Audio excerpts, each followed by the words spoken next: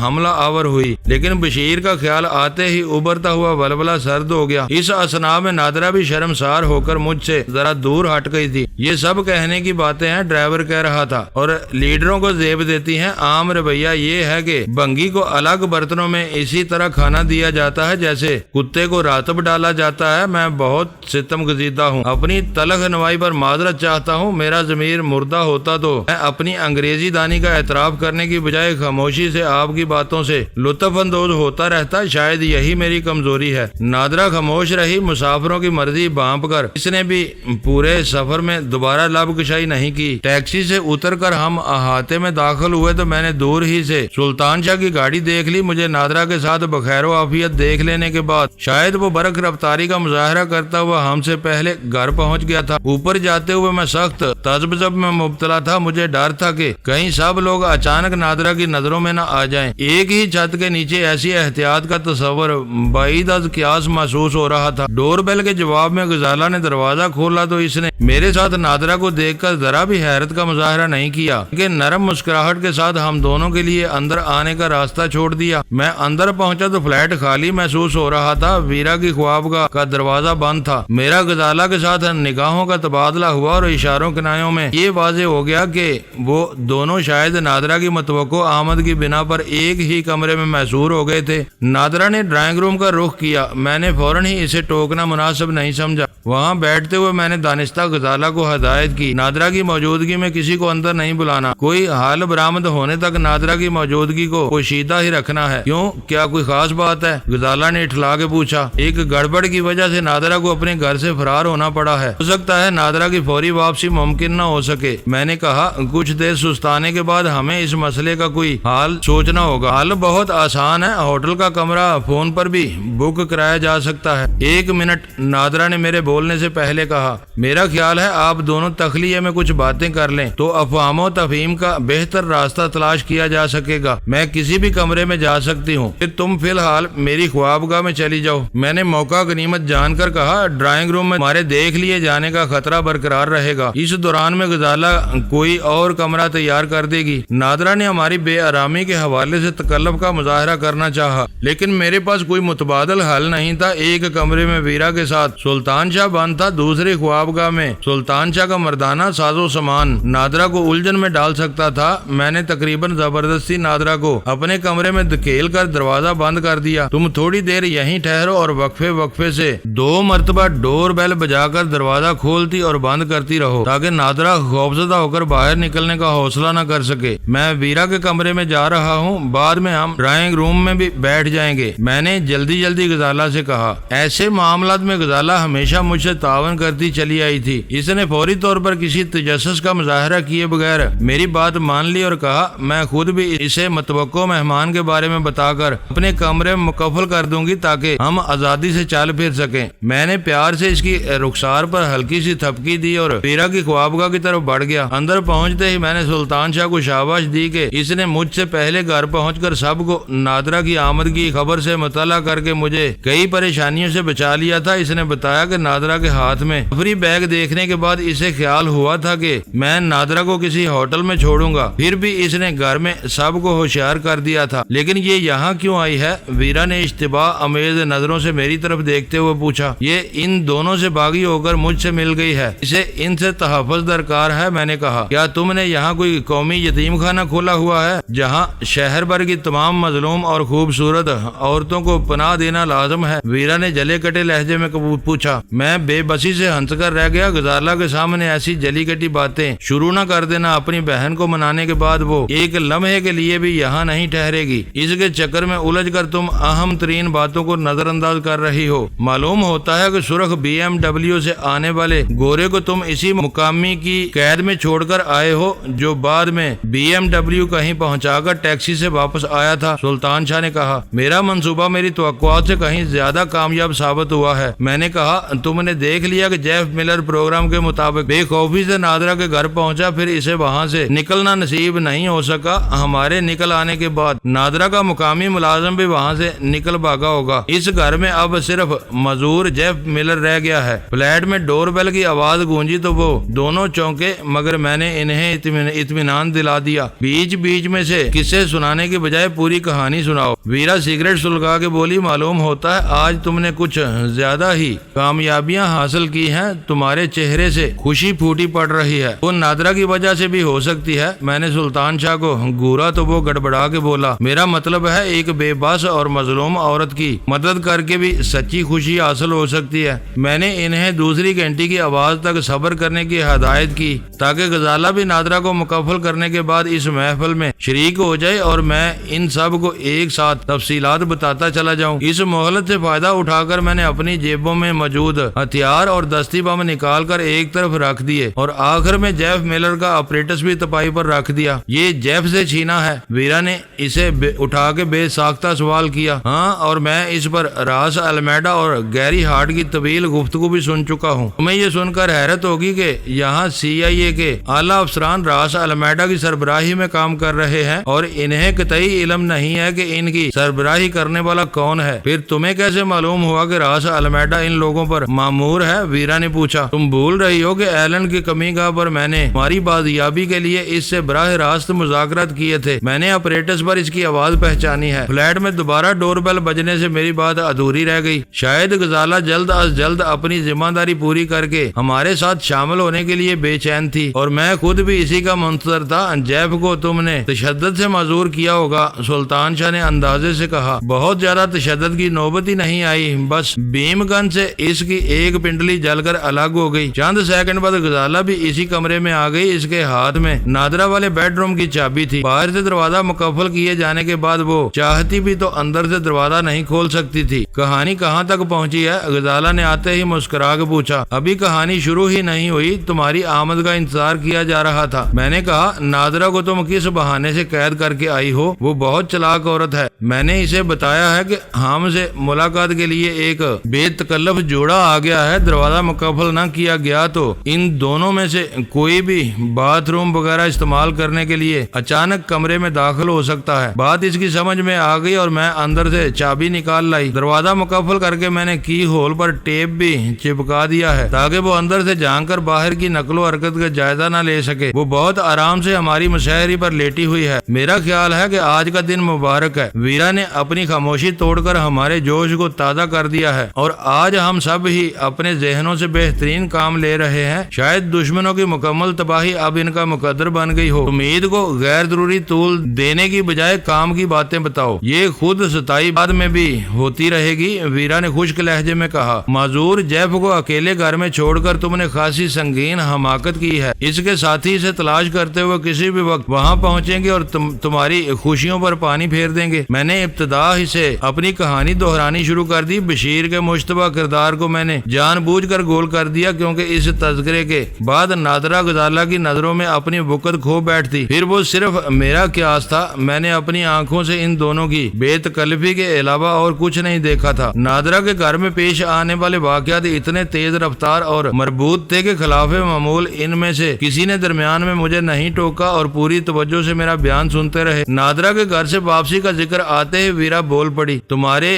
Taxi میں سوار ہونے تک کی کہانی سلطان شاہ سنا چکا ہے۔ تم پچھلی نشست پر نادرہ کے ساتھ بیٹھ کر آئے ہو، اصولاً تمہیں آگے بیٹھنا چاہیے تھا، اس سے کوئی فرق نہیں پڑتا، غزالہ ہنستے ہوئے بولی۔ انہوں نے آج بہت بڑی کامیابی حاصل کی ہے۔ بدرو دادا کی مخاصمانہ حرکتوں سے شروع ہونے والی اس سازش کے سارے موہرے اب ہمارے سامنے آ چکے ہیں۔ میرا خیال ہے اب ہمیں ساری توجہ راس المیڈا پر مرکوز کر دینی چاہیے۔ وہ اب بھول کر بھی اپریٹس استعمال نہیں کرے گا۔ ویرا نے فتویٰ جاری کر دیا، اپریٹس کے سہارے مزید معلومات حاصل ہونے کی امید بے سود ہوگی۔ ہاں، فی الحال ہم انہیں مزید ہراساں کر سکتے ہیں۔ گیری ہارٹ کراچی آ چکا ہے، اس کا فون نمبر تمہارے پاس موجود ہے۔ اس سے پہلے کہ ڈرائیو ان میں جیف ملر کی کار لوارس کھڑی ہوئی پائی جائے، تم اسے فون کر کے کہہ دو کہ وہ ڈرائیو ان جا کر جیف ملر کی ایک پنڈلی اور خیر وصول کر لے۔ میں دعوے سے کہتی ہوں کہ دہشت سے وہ اپنے گھروں میں محبوس ہو جائیں گے۔ میں نے بھی یہ سوچا تھا، لیکن میں اس کام کے لیے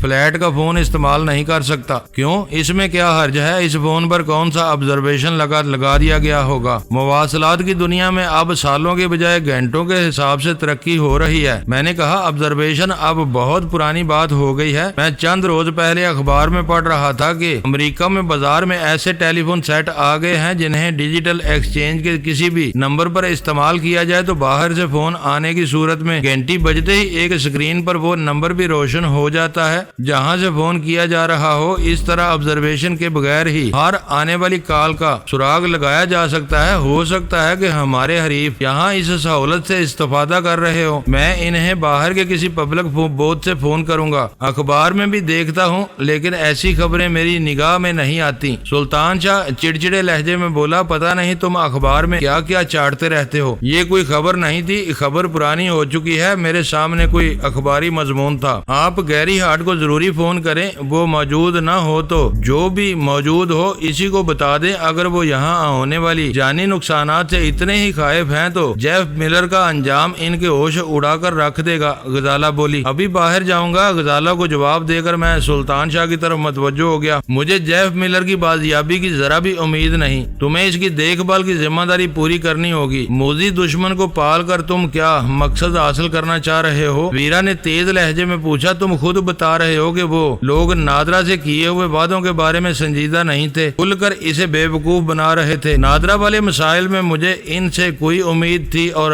نہ اب ہے۔ میں نے ایک ایک لفظ پر زور دے کر کہا، جب تک جیف زندہ ہے وہ اس کی تلاش میں تڑپتے اور حماقتیں کرتے رہیں گے اور ہمیں کبھی نہ کبھی ان حماقتوں سے فائدہ اٹھانے کا موقع مل جائے گا۔ وہ ذرا سے سست پڑیں گے تو انہیں کسی فون پر جیف ملر کی آواز سنوا دی جائے گی جو ان کے لیے تعزیانے کا کام کرے گی۔ اگر تم ان کے ساتھ بلی اور چوہے کا لمبا کھیل کھیلنے کا تہیہ کر چکے ہو تو تمہاری حکمت عملی بالکل مناسب ہے۔ ویرا نے نیم دلی سے کہا، لیکن ایسی لمبی لڑائیوں کے لیے جو وسائل درکار ہوتے ہیں ہم ان سے محروم ہیں۔ ہمارے لیے مارو اور مار دو والا فارمولا ہی سب سے زیادہ موزوں ہے۔ مجھے یہ جنگ طویل کرنے کا کوئی شوق نہیں ہے۔ میرا مقصد ہے کہ یہ قصہ کل نمٹ جائے، لیکن یہ ممکن نظر نہیں آ رہا۔ اس وقت میرا اصل ہدف راس المیڈا ہے۔ کاش اس وقت اول خان ہمارے ساتھ ہوتا۔ سلطان شاہ نے حسرت زدہ لہجے میں کہا، ہمیں معلوم ہے کہ وہ راڈنی آرک کے نام سے یہاں آیا ہے۔ امیگریشن سے اس کے کوائف حاصل کیے جا سکتے ہیں۔ وہ کسی نہ کسی طرح اس کا کھوج نکال لیتا اور ہم بے خبری سے اسے چھاپ لینے میں کامیاب ہو جاتے۔ معزز ناظرین، لائک کریں، شیئر کریں اور کمنٹس باکس میں پاک آرمی زندہ باد، پاکستان پائندہ باد کا نعرہ ضرور درج کر کے اپنے ملک پر فخر کریں اور پاکستان کی بنیادیں مضبوط کرنے میں اپنا کردار ادا کریں۔ ویڈیو دیکھنے کا شکریہ۔ معزز ناظرین، اپنا خیال رکھیے گا اور ہمارے چینل کا بھی۔ ISI پاک آرمی زندہ باد، پاکستان پائندہ باد۔